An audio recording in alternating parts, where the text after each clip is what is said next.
So here's my thought. So if you didn't hear yesterday, a YouTuber, Adam Sala, it looks like this. This is all the rage yesterday. He was kicked off the plane. Matter of fact, I'll show you the first part of the video. Spoke a different language on the plane, and now we're getting kicked out. That's insane. Now we're getting kicked out. We're getting kicked out because we spoke a different language. Jeezy, I'll fire on you. 2016, look, Delta Airlines are kicking us out because we spoke a different language. Because we spoke a different language. Thank you so much. You guys are racist. I cannot believe my eyes. I cannot believe it. I spoke a word, a different language, and you said you feel uncomfortable because I spoke a different language? I can't believe it. I can't believe my eyes. Why are you guys doing this? Because we spoke a different language. That's so upsetting.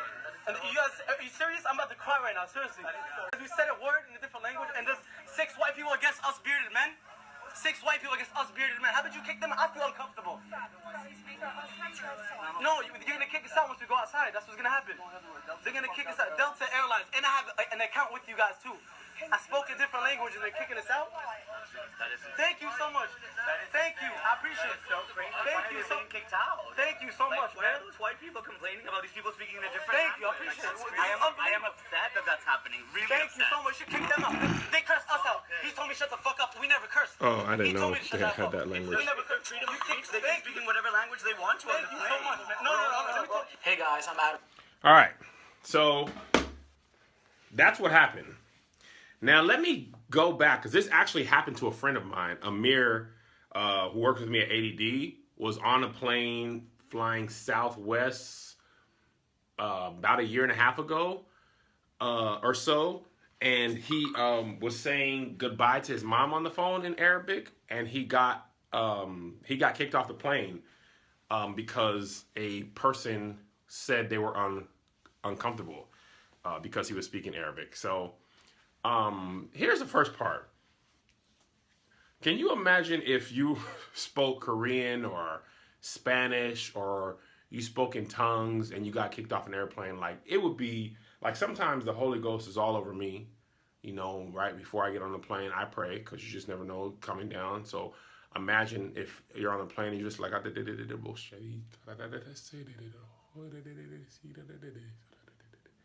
and they kick you off, okay? I don't want to get kicked off. I speak in tongues all the time, okay? I can't imagine getting kicked off the plane for speaking in another. If you don't have the evidence, then you don't have the evidence, okay? You better learn how to speak.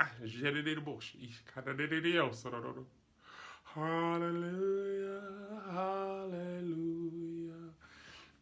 But in all seriousness, my friend Amir got kicked off a plane for that same thing. Now, the big issue with this guy is that he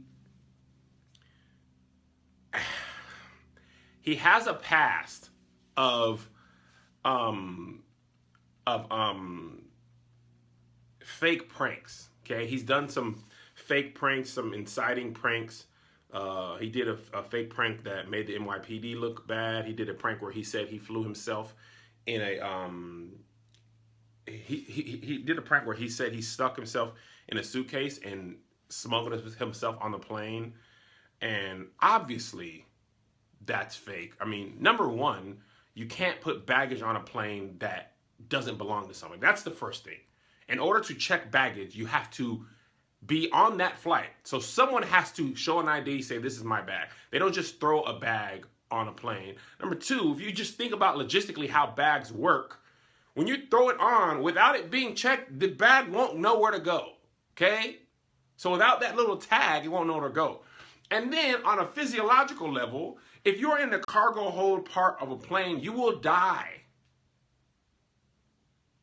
He was saying he was sweating on the plane. You would be freezing in a plane. It's a pressurized cabin. So you can't do that, okay? So what's working against this man, now this is the problem. It could be totally real, okay? But because of his past, everybody's questioning that. And that's a lesson for people in real life. That's a lesson for people to learn. Because of your past, people will hold things against you. That doesn't mean what happened to him was not right or wrong. He could very well have made a whole bunch of fake prank videos and all that stuff. And he could also have been, being completely normal and speaking in Arabic. And both of those things could be true. But unfortunately, your past is your past. And when you have a past like that, people are not going to believe you. Now, more than likely, if he's not a YouTuber, the chances are he's not going to be prepared to, shoot a video like that and have that ready to go. Yes, your reputation precedes you.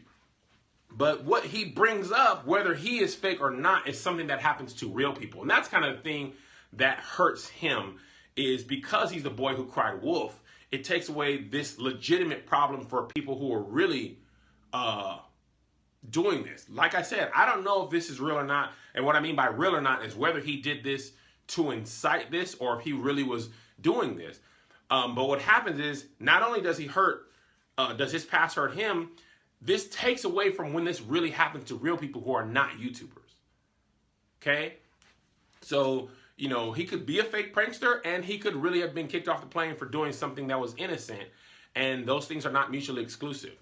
But hardly anybody, everybody's thoughts on him, including mine, are, I would love to give you the benefit of the doubt, but more than likely, it's hard to do that because of your past. Like when he tried to sneak himself on the plane, or he made that video, which is still up,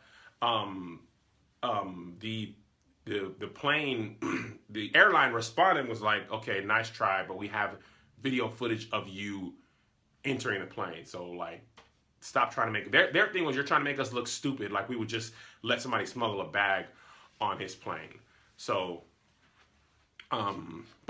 so Eski says he couldn't text his mom in Arabic. Who calls from the airplane cabin? A lot of people call, right before they take off. A lot of people say, hey, I'm taking off. Love you. See you soon. I text because you can get away with texting for longer. You can get away from phone calling. I don't like people on my business, but it's not that uncommon.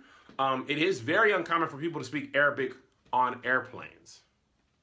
So, well, somebody's saying, how could he fake it? You saw him get kicked off. No one's saying that him getting kicked off isn't fake. But see here, hold on. I'm gonna show you why people are saying this is fake. Hold on. Maybe he didn't. He has a countdown in Arabic video. Okay. Where he's on a plane. And he has like a whole challenge where he's like, I'm going to count down in Arabic and see what happens. New York slang deck me like punch someone in the face. Only thing is, let me see if I can find it. About an hour and a half. Oh, here it is. Okay. And I don't know, so I'm just going to sleep and knock it off. So I'm like, look, just go on Twitter, go on Facebook. I missed them so much. So we were finally on the plane. I feel like I'm having a horrible day.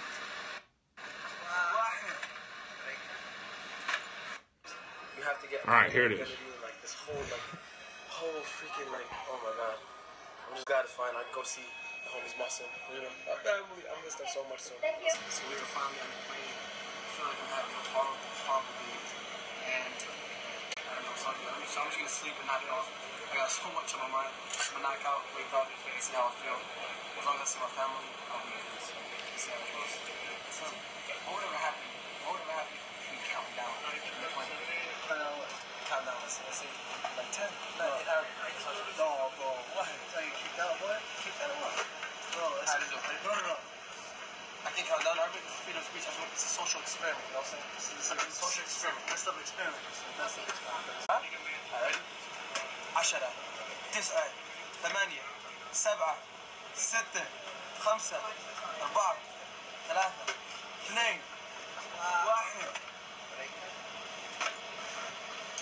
What's up? What's going on? I can't say.